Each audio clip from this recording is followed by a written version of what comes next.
non-transparently, very opaquely, and what we have here is, as you put it well in your analogy, not only building a car or, use another analogy, a house that's doomed to fail and then profiting by betting against it, but also enabling Paulson, according to these allegations, to select the bonds that he wanted to bet against and then failing to tell the abacus investors, the ones who invested in these bonds, that they were giving him that kind of inside deal, in effect. So on behalf of the pensioners, the pension bonds, and I'm sure other states will be interested as well, we're reviewing what we can do and what we should do, as well as what we can do independently to investigate, because the good news here is that the SEC is finally beginning a thorough searching, penetrating investigation, long overdue, but finally to hold Wall Street accountable. Are you launching an investigation of your own in Connecticut?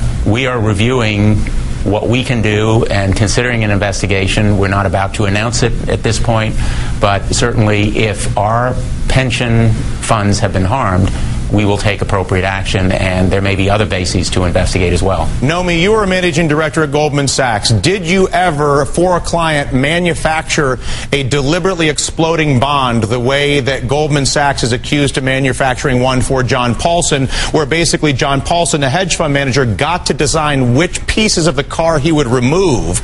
Goldman Sachs, as the car dealer, went out and sold it, and then Paulson and Goldman together bet against the future of this automobile. Were you involved in this sort of thing?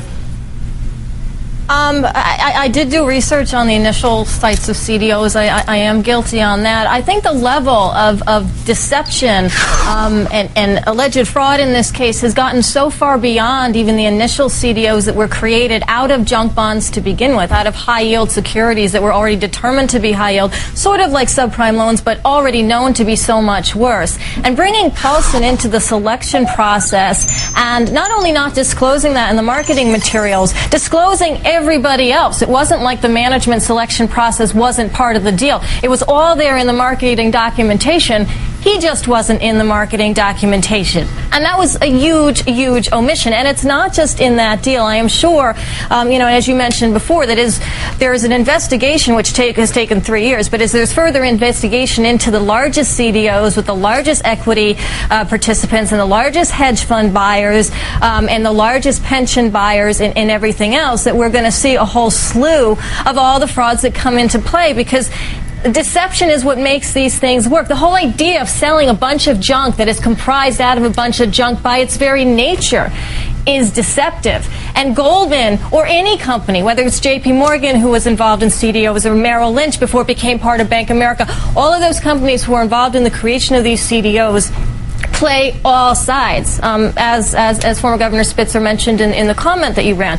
And because they play both sides, there is ample room for deception. There's ample incentive for deception. There's been a huge transfer of wealth in this deception. Everything that Paulson made out of this particular charged abacus deal was lost by the pension funds and the municipalities and whoever else invested in it. It was a zero-sum game. It was a direct transfer, collusively and hiddenly, of wealth. At what point, Richard Blumenthal, do we see criminal charges? I think that the claims of fraud here, and those are the civil charges in this SEC lawsuit, would entail probably at some point consideration of criminal charges, but they will also lead, Dylan, I think, to the United States Congress adopting the kinds of reforms that are absolutely necessary, and again, long overdue, to make sure that these derivatives are sold in a way that the public knows about them. In this instance, what a classic illustration of how secrecy can breed fraud and deception.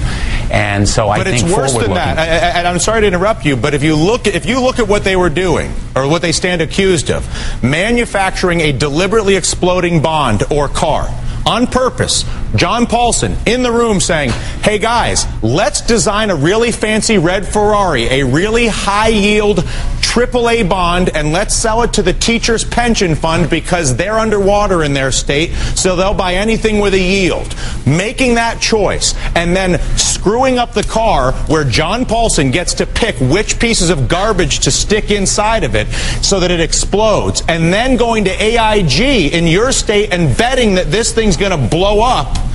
then bringing the entire country to its knees in order to facilitate the payout and watching the American taxpayer pay completely 100 cents on the dollar all of AIG's bets that were made with Goldman Sachs on behalf of John Paulson and other clients. And we haven't seen a single criminal investigation, and we're working 2 years on as we watch record profits come out of these banks. Is this simply, Richard, because the money that comes to D.C. from the banks is so much? I mean, I look at this. I'm just looking at the president. $1 million to Barack Obama in 2008 from people identifying Goldman as their employer. That is more than any president, any politician in the history of the world. $344 million going in lobbying this year. These people have a scam where they sell cars that explode, bet they're going to explode, get paid off by the taxpayer, and then take the payoff and send it to politicians to make sure they are able to continue to do this. I believe it's why 4 out of 5 people aren't Republican and 2 out of 3 people aren't Democrat, because no one is dealing with this, Mr. Blumenthal. How bad does this have to get until we can address the reality of the scam that is being run against the American pensioner, homeowner, and average taxpayer by bankers and politicians? Well, the simple answer to your question is that the facts, as they've been alleged, could well give rise to criminal indictments. I say as a former federal prosecutor. As a state official, as you may know, we have been largely preempted in the securities area, which ought to change as well. So explain what that is. Explain, because there's all these little legal changes that were made in D.C. that have castrated attorney generals like yourself across the country to do anything about this, much the way Eliot Spitzer was able to do 10 years ago. What was the legal change that was made in the federal government to make it impossible for somebody like you to do anything? Well, the legal change, and I would respectfully stay away from the word castrated. I've understood. Would be to deprive us of authority and give it solely to federal agencies like the SEC on the theory that the federal law should be only enforced by those federal agencies, not by states, to create uniformity and a national approach. That argument is valid to an extent, but not to the extent that state officials and prosecutors like myself and other attorneys general have been completely deprived of authority in most states. And the point here is, Dylan, that there should be a criminal investigation. No question about it. This deal was consummated in February 2007. The SEC under the prior administration was completely AWOL.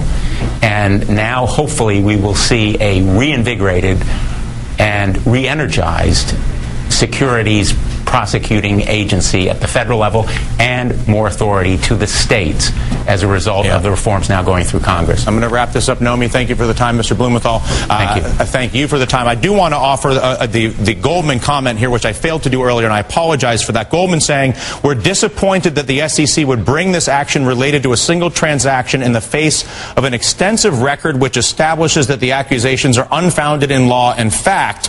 We want to emphasize the following 4 critical points, and then they go on to talk about how they lost, again, anybody's profit or loss on a given transaction when you're selling faulty bonds and betting they're going to explode, whether you're doing it for yourself or your customers. I feel like we have bigger fish to fry. And still, neither party wants to end too big to fail. Isn't that funny?